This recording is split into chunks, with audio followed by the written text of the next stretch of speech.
손매란 박사의 정신건강. 이 시간 한국상담개발원 원장이자 경기대학교 심리상담전문연구원 주임교수인 손매란 박사님과 함께합니다. 안녕하세요. 오늘의 정신건강의 주제는요, 반사회적인 뇌와 정신건강에 대해서 말씀을 드리려고 합니다. 어떤 아이들은요, 놀이를 할 때 속임수를 쓰기도 하고요, 거짓말을 하기도 하고, 또 게임할 때 속임수를 쓰면서 너무 거칠게 행동을 하기도 하죠. 또 이들은 이 가정과 학교에서 문제를 일으키고요, 또 비슷한 문제를 일으키는 친구들하고 이렇게 사귀고 어울리기 시작을 합니다. 이처럼 이들은 규칙을 어기고 어른들에게 사사건건 대들고 긍정적인 관계에 참여하지 못하게 될 때, 이런 아이를 가지고 있는 부모들은 내가 자식을 내가 잘못 키워서 아이들에게 문제가 생겼다 생각하기 쉽습니다. 물론 슬프게도 종종 그런 부모는 실제로 아이들을 난폭하고 자녀들을 다 큰 사람처럼 방치하는 경우가 있습니다. 말썽꾸리였던 대부분의 아이들은요, 성인이 되면서 훌륭하게 잘 자라납니다. 그러나 어떤 아이들은 성인이 되어서도요, 결국 파괴적인 삶을 살아갑니다.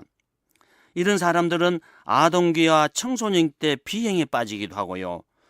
그리고 이제 그 품행장애나 적대적 반항장애라는 진단을 받기도 합니다. 성인이 되었을 때 우리가 흔히 18세 이상을 얘기합니다만, 사이코패스나 소시오패스 혹은 반사회적 성격 장애라는 진단을 받기도 합니다. 우리가 병명에는 상관이 없이 이렇게 반사회적 행동을 실제로 하는 사람들을 우리 주위에서 많이 보게 됩니다. 정신적으로 건강한 사람들은요, 항상 타인의 욕구를 알아차리고 그 욕구를 존중하고 사회적 규범을 우리가 잘 지키면서 살아갑니다. 사람들은 자신의 욕구를 타인의 욕구보다 더 중시하지만 때로는 최대 다수의 최대 행복을 위해서 협상을 해가는 것입니다. 그런데 우리가 흔히 말하는 반사회적 성격 장애다라고 하는 사람들은요, 살인자, 범죄자, 일탈자 등에 많이 있습니다. 그 중에서도 정서적, 사회적, 경제적 및 정치적 이유 때문에 범죄 행위를 하고 트라우마를 입어가지고 반사회적 성격이라는 편견의 희생자가 되는 사람들도 있습니다. 반사회적 성격이란 말이 좀 비과학적이다. 그래가지고 이 진단명을 좀 더 명료하게 정의하려는 시도가 요즘 일어나고 있습니다. 어쨌든 반사회적 사람의 행동과 태도에는요, 몇 가지 특징이 있습니다. 그게 어떤 거냐? 7가지를 제가 말씀을 드리려고 합니다. 여기서 이제 3가지만 있으면 우리가 반사회적 인격장애다 이렇게 이제 진단을 내리게 됩니다. 사회적인 규범이나 법, 질서, 직무, 규정을 지키지 못하는 경우, 물론 교통법규도 여기 해당이 되는 겁니다. 그러니까 위법적인 행동을 반복하는 경우가 하나 있고요. 그 다음에 자신의 이익이나 쾌락을 위해서 남을 속이고 또 사기치고 하는 경우입니다. 3번째는요, 타인을 공감하지 못합니다. 4번째는 타인에게 피해를 주고 뉘우치지를 못합니다. 또한 미래를 예측하지 못하고요, 그냥 충동적으로 행동을 합니다. 다시 말하면 말보다도 손이 먼저 나가는 거죠. 그리고 공격적이고 분노를 폭발하는 것입니다. 그리고 마지막에 가서는 자신의 안전, 그리고 타인의 안전, 이런 것에 관심이 없습니다. 그러니까 이런 사람들은요, 약자를 괴롭히는데 약간의 쾌감을 느끼고 살아가는 사람들입니다.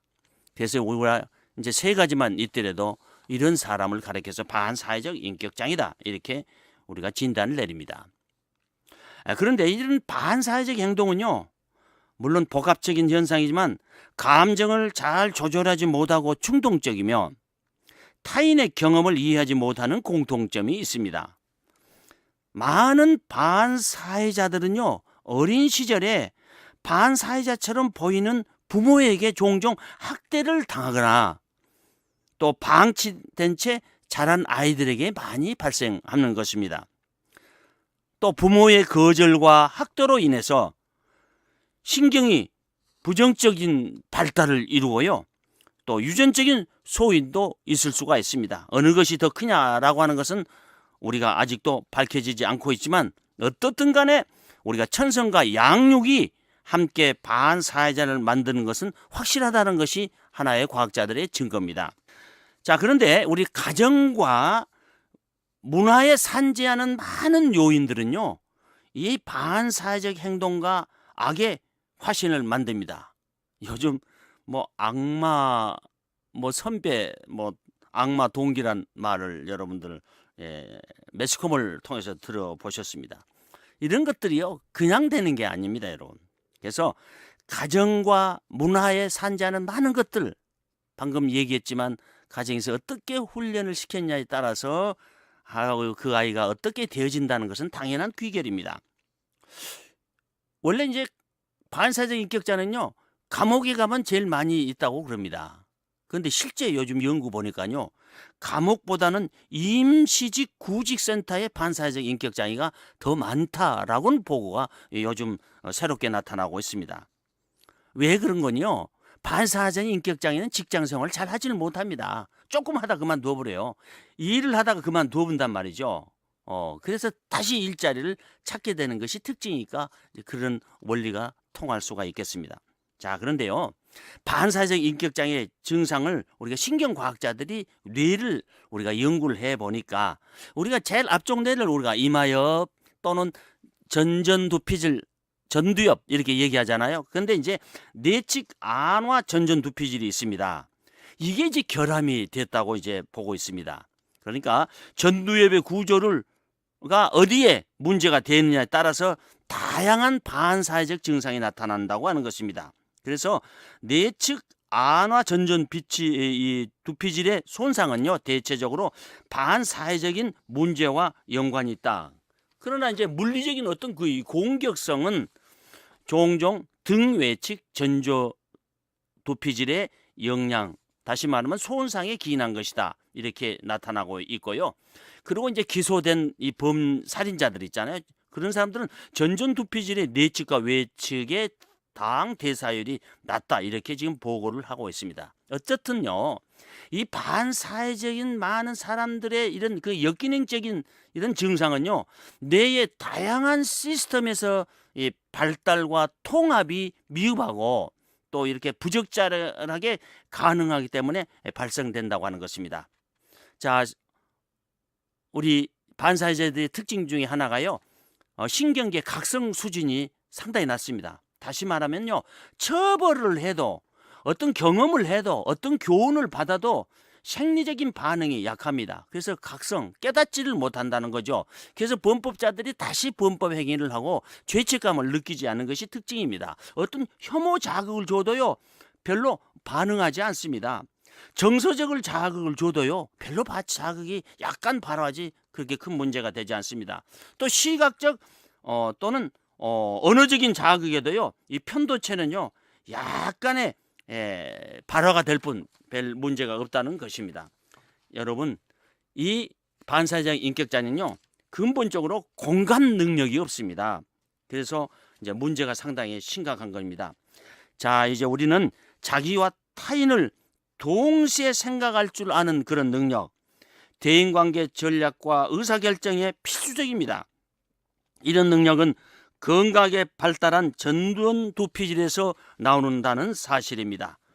인간에게 처음으로 진화된 안와 전두피질은요, 우방귀에 편향된 집중 기능, 시효 기능을 수행을 하고요, 등 외측 전두피질은 문제 해결 능력, 주의력, 지속력에 전문화된 영역입니다. 그래서 우리는 앞으로 이 전두피질에 문제가 있는 사람들은요, 그러니까 다시 말하면은 이 반사회적인 인격을 가진 사람들은요, 이 농담도 할 줄 모르고요, 또 유머 감각도 이게 부족합니다. 그거는 정서적인 공감 능력이 부족해서 그렇습니다. 전전두피질은요, 사회적 시냅스와 이렇게 타인과 교류하는 그렇게 해석하는 시냅스 조형의 중요한 요소입니다. 반사회적 인격장애가 원인이 무엇이든 간에 바로 이 인격장애는 이 전전두피질과 문제가 있다는 것을 우리가 알아야 되겠습니다. 감사합니다. 좋은 하루가 되시기를 바랍니다. 지금까지 한국상담개발원 원장이자 경기대학교 심리상담전문연구원 주임교수인 손매란 박사님의 정신건강으로 함께했습니다. 이 시간 방송 들으시고 무료 상담을 받기 원하시는 분들은 서울 전화 884국에 7590번으로 연락하시기 바랍니다.